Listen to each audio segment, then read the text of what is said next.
Well, here we are again. It's always such a pleasure. Florentine Yu-Gi-Oh! Here, going to be coming at you with a long-awaited character deck profile. I did promise this deck profile quite a while back, and I've only just now gotten around to it. This is what I'm going to be doing for the next probably few weekends, if I feel like it, is just catching up with deck profiles from various character decks that I've debuted but never profiled yet. So this has been a big request. Somebody really wanted to see how I built this deck. So we're going to be showcasing Franz's deck from Yu-Gi-Oh! GX. The one-off episodic villain who only played a few cards. But notably, one of them was Ra's Disciple, and two of them were Ra's Disciple and the Winged Dragon of Ra. So, you know, Ra is my favorite god card just in terms of everything it can do. Slifer is probably my favorite for design and looks, but Ra is the strongest of the three, so I'm naturally gonna gravitate toward Ra. So I wanted to build a Franz deck, and we ended up doing that, and I'm happy with this. Is actually different. This is actually a different build from the one you saw in the initial debut video. I took out things like Magic Reflector and a few other cards that aren't in here anymore just because the deck was a little bit too slow. Like, it's a very glass cannon based deck. You try to turbo out Ra, and that's really all the deck does. So without I know everybody says without further ado, but without further ado, let's get into this Franz deck. 3 Ra's Disciple. It's his main card of the deck other than Ra itself. We aren't playing this with the anime effect. We're just playing this text for text on the real version. The anime version is actually weaker in some regards because when you summon Ra's Disciple, it doesn't summon the other two. It just adds the other two to your hand, and that can be a little problematic with the way the deck actually plays in real life. Because we can't draw Ultimate Offering in our first hand, and Ultimate Offering in our first hand every time. So 3 Disciple. And now this is probably where people are going to groan a little bit, but we do play triple copies of Ra. The dude only played like 5 cards in the entire and he was in one episode. So we had to triple up on some things. And Ra being his main monster and the whole goal of the deck, this pretty much was a mandatory 3 of. We are playing it with basically all his anime effects. We're even you having to recite the chant in order to summon him. But I will say there is a special rule with Ra in this character deck. You saw it in the debut video of Franz vs. Jaden, where this actually it checks every end phase for Mound of the Bound Creator. And if Mound of the Bound Creator isn't in play during a player's end phase, it nukes itself and the field. Because we added that effect just because we want to stay a bit more faithful to the anime. Because Franz, without Mound of the Bound Creator to chain up Ra, he couldn't control its power otherwise. So, and I kind of took that from inspiration from the duel Joey versus Odeon in the anime, where Odeon tried to use a fake Ra. And he, at the whole duel basically went to a standstill because both duels, their entire fields were nuked and they fell unconscious. So we kind of wanted to do something like that in the show. But like characters with like the Silvery Calcos and Mound of the Bound Creator can still control gods, but they have to have those cards out in order to do so. So Triple Winged Dragon of Ra is obviously the win con. I'm not going to go through all of its effects just because I really don't have them in front of me, and his anime effects are very easy to look up.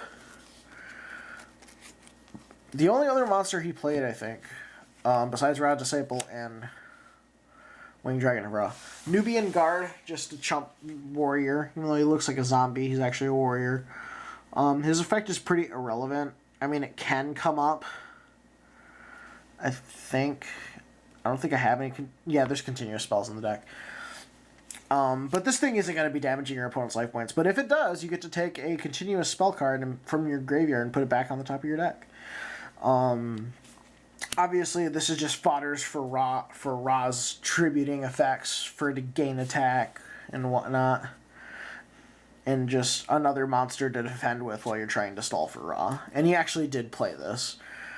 So the counterpart of Nubian Guard, we actually double up on the trap counterpart of Nubian Guard, which is Aswan Apparition. This has a very similar effect. This has the same effect of Nubian Guard card for card, but it's for any trap card. Put it back on top of your deck when it does battle damage to your opponent. So it just felt like a good fit, because Nubian Guard is the same. It's literally the same effect card for card except for any trap as Nubian Guard. So it fits. We didn't want to put too many weak monsters in, though, so we had to triple up on the one he actually played, and then we put 2 of the other one that's similar in effect. And next we have 3 Royal Keepers, just a solid defender in these character deck duels. Really, he's just in here because he looks similar to Nubian Guard. He does have a flip, like a Pac-Man flip effect. You can flip him face down during your main phase. When he's flip summoned, when he's flip face up, he gets 300 attack and defense. Until the end of the turn, he was flipped up, so that's pretty nice. So 3 Royal Keeper, it's a lot better. It looks like Nubian Guard, but it has a lot better attack than Nubian and defense than Nubian Guard. So, and he's kind of like the keeper of the tomb, you know, the whole Egyptian mythos with Ra. So he kind of fits the idea. Now, a thing I added in, one thing I do want to mention is this deck kind of takes inspiration from Gaia Orica Card's version of this Winged Dragon of Ra deck. Because I was looking for a lot of things just to fill in space for Franz's deck. Because, you know, he only played so many cards in one episode. So, a good idea, and it helps with Ra. It helps getting him out, and it helps with activating his pay life point effects. We play triple Nimble Momonga. When he's destroyed by battle, sent to the graveyard, you gain 1,000 life points, and you can summon up to 2 more Nimble Momongas from your deck face down defense mode. Really good for defending while you're trying to dig for Ra, dig for things you need to get him out, and helps get him out and use his effects at the same time. So as far as the theme goes, it's kind of out there, but it does serve a purpose in the deck itself. So that's why we're running Nimble Momonga. We're not running Giant Germ just because we want Ra to be like the main win condition. So that's all of the monsters. For our spell cards, we play 3 of the field spell, Mound of the Bound Creator. When a level 10 or higher monster on the field destroys an opponent's monster by battle, the opponent takes 1,000 damage. And level 10 or higher monsters cannot be targeted or destroyed by card effects. Really doesn't matter in this deck because Ra's immune to everything in the anime. But like I said, you have to have this out in order to sustain Ra's power in this deck. It's the lore effect that we added. But also, if this card is destroyed, not all is lost because you can add another divine monster from your deck to your hand. So if they kill Ra, you at least get another one you can hopefully set up for. And to make this a little more consistent, we add double terraforming. You don't want it to be too good, but also not. I mean, you're already running 5 copies of the same spell in one deck, so it shouldn't be too hard to get. 1 copy of Defusion. This is specifically to defuse yourself from the Winged Dragon of Ra using its point-to-point effect. Like I said, look at the anime if you don't know what I'm talking. Google the anime effects if you don't know what I'm talking about. But basically, I guess I'll explain it. Ra has an effect where you can pay all but 1 of your life points, and then for it to gain the attack of the life points you paid.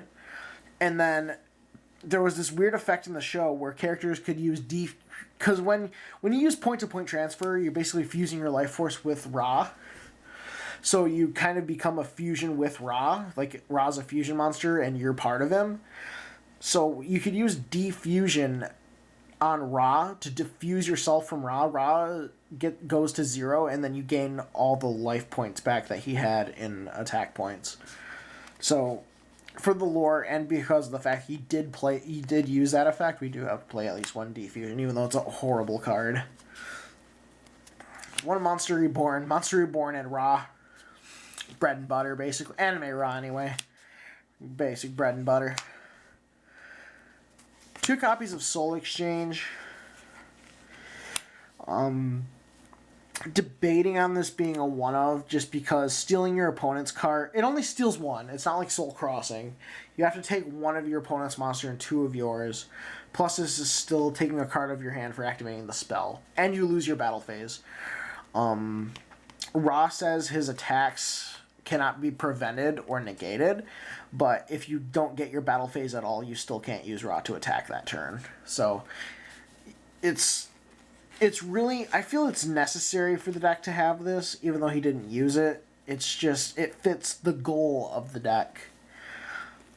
Really, is more, it's not really the theme of the deck, it's more, it just helps with the overall goal, which I'm trying to do, too. But agreed. Okay, what's that do? Every character has one, apparently, and a Monster Reborn. Free Temple of the Kings.